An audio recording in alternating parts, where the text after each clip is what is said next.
pickleball warm up. Here we go. So we're going to start just with a little bit of cardio to keep the feet light. So you're just going to hop the feet together. Maybe do like 30 little hops. Again, the lateral movement is important.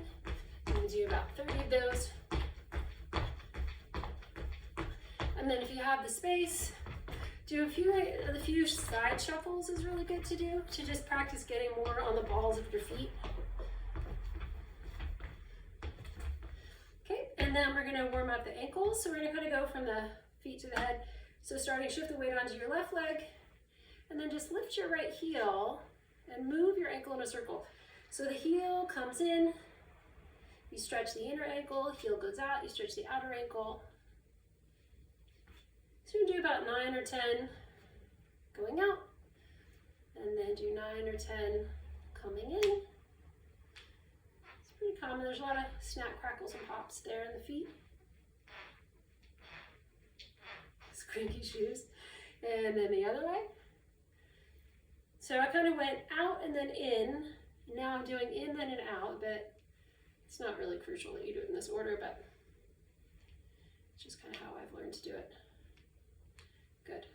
And then we'll do 10 going out. And then just practicing lifting one heel and the other. Just kind of shifting the weight. Left leg, right leg, right leg. Just loosening up the feet and the fronts of the ankles. Good. And then just stretching pulling the toes up, stretching the back of the leg and the Achilles tendon. Just point and flex the foot a few times. And then the other one.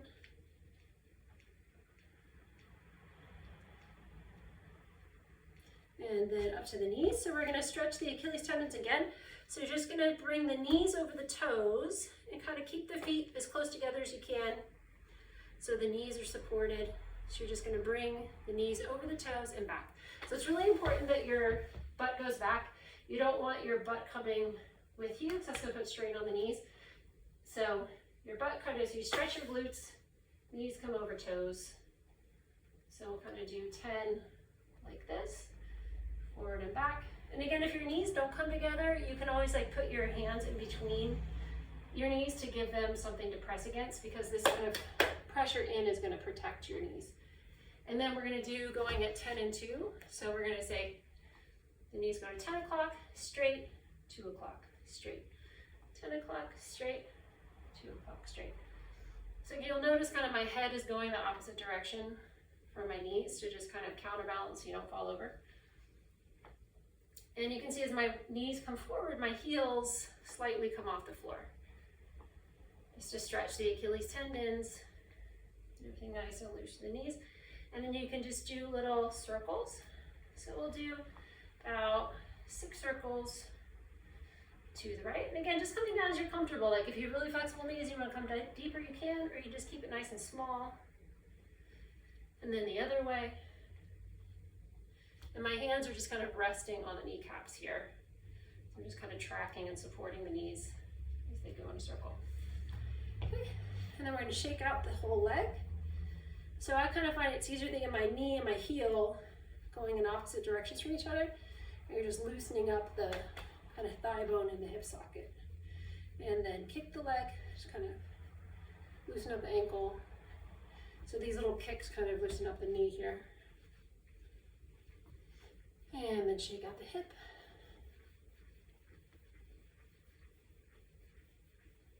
Good. And then feet touches apart, going up to the waist. And just doing some hip circles to one direction and to the other. Loosening up the lower back, fronts of the hips, sides of the hips.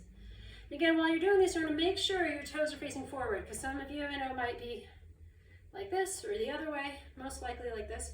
So try to just double check that your toes are facing forward, so it's keeping all of your bones in alignment. Okay, forget which way we went already. Hopefully we did that one. All right, so now we're going to go up to the shoulders. So I want you to first just stretch, reach from your shoulders to your fingertips, and then we're going to do some big circles. So I kind of just do them, like let the arms swing a little bit. So the hands come down and then your fingers come up. So fingers go down, up, out, and then up, and then out, and then up, and then out, and then up. Let's say we'll do 10 this way, and then do 10 the other way. And again, I'm pretty flexible, so I'm going fast, but if you want, you can just do them a little bit slower. And again, you want to really reach with your fingers, because the more you stretch from your fingers, the more you're going to open up the muscles in your arms and shoulders and your armpits. Good. So we'll do 10 the other way. And then put one hand on your hip, and then we're going to reach with the other hand, and you're going to track with your eyes, so your torso is going to kind of follow your arm. So you're going to turn to reach, go back, 1, 2, 3, 4, 5, 6, 7, 8, 9, 10. The other way, 1, 2. Again, watch your knees, making sure you're not like turning your foot or doing anything weird or straining your knee at all. You want to really have the rotation coming from the waist. Now I forget which way I did, but you want to do 10 each way. Switch to the other side. 10 going back.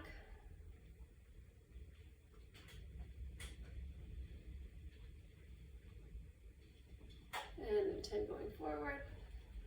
Again, keeping the gaze on the arm, keeping your mind focused on what you're doing. Reach through your fingertips, really stretch and open the shoulders. So now we're going to do some twists. So we're going to have the arms, and I'm going to be bending the elbow, but I'm keeping the elbow in line with the shoulder. You're not letting this arm come across the body. So we're going to twist, almost like you have your hands resting on a countertop, or a bar top, I guess it was really high. And so the back hand, your eyes are tracking the fingers, and your back hand should kind of get a nice opening in the chest, and having that momentum open up your back. As you turn, turn, turn. So do maybe like 10 each direction, loosening up the elbows. Good. Relaxing the arms. And then shaking out the hands. Loosen up the thumbs especially. All of our swiping, cell phone usage makes a lot of tension in the wrists and hands. So you can kind of flop the wrist this way, up and down, side to side, loosening up all the fingers here. So now we're going to do our hamstrings. So we're going to do one foot like a stagger step, like you would be taking a step forward. So a little small step, hands on the hips, and then just come up and down. So if your hamstrings are kind of tight, just do smaller ones. And if they're a little more open, you could do longer ones. You can see how my tailbone goes back and forward. And you want your hands to be on your hips so you can feel if you're going crooked. So you can do 5 to 10 on one leg, switch, 5 to 10 on the other leg. And again, if you need to bend the knee a little bit because it's tight, you can bend the knee. It's more important that there's like a slight bend in the knee than you don't want it really locked out. But the main stretch you should be feeling is in this front leg hamstring. Good. So do 10 on each leg. Take the feet a little wider. Do the inner thighs. 1, 2. Again, using the hands to have balance, sending the hips back. So almost like you're sitting down in a chair. I think that's 9, 10. And then we'll do the backs of the legs. So you want to kind of turn a little bit so that you can sit back and lift that opposite heel. So that you're sending the hips behind you and getting a nice stretch through the inner thigh here.